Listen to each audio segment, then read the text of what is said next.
সকালবেলায় ঘুম থেকে উঠেই দেখছি বাবা এই মাছটা নিয়ে এসছে। তো আমি ভাবলাম এই মাছটা দিয়ে অন্য কিছু একটা রান্না করা যাক, কারণ প্রত্যেক দিনই প্রায় দই কাতলা, কাতলা মাছের ঝোল এইসবই খাওয়া হয়। তো এই রেসিপির নাম কি আমি ঠিক বুঝতে পারলাম না, ওই মশলা কাতলাই বলতে পারো, যে হারে মশলা আমি ব্যবহার করেছি এই রান্নাটায়। তো চলো রেসিপিটা তোমাদের সঙ্গেও শেয়ার করি। প্রথমে আমি মাছটা ভালো করে কেটে নিয়েছি, কেটে ধুয়ে এই যে মাছগুলো ভেজেও নিয়েছি। আর তার মধ্যে কিন্তু আমি এখানে একটা মশলা বানিয়ে নিয়েছি, যার মধ্যে দিয়েছি কাঁচা লঙ্কা, সর্ষে, আদা, জিরে, ধনে, পেঁয়াজ, রসুন, আর তার মধ্যে দিয়েছি কিছুটা তেল আর হলুদ জল, যেটা দিয়ে আমি বেশ খানিকক্ষণ সময় রেখে দিয়েছিলাম।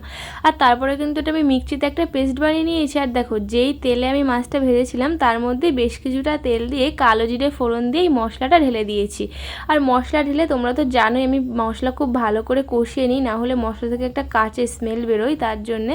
আর ভালো করে মশলাটা কষানো হয়ে গেছে, তার মধ্যে এখানে জল অ্যাড করে দিয়েছি। আর তার মধ্যে এই যে মাছগুলো আমি দিয়ে দিলাম। আর একটু ফুটে গেলেই লাস্টে একটু গরম মশলার গুঁড়ো ছড়িয়ে নামিয়ে নিয়েছিলাম। খেতে কিন্তু একদম দুর্দান্ত হয়েছিল। তোমরাও একবার এভাবে ট্রাই করতে পারো, আশা করি ভালো লাগবে। তো টাটা।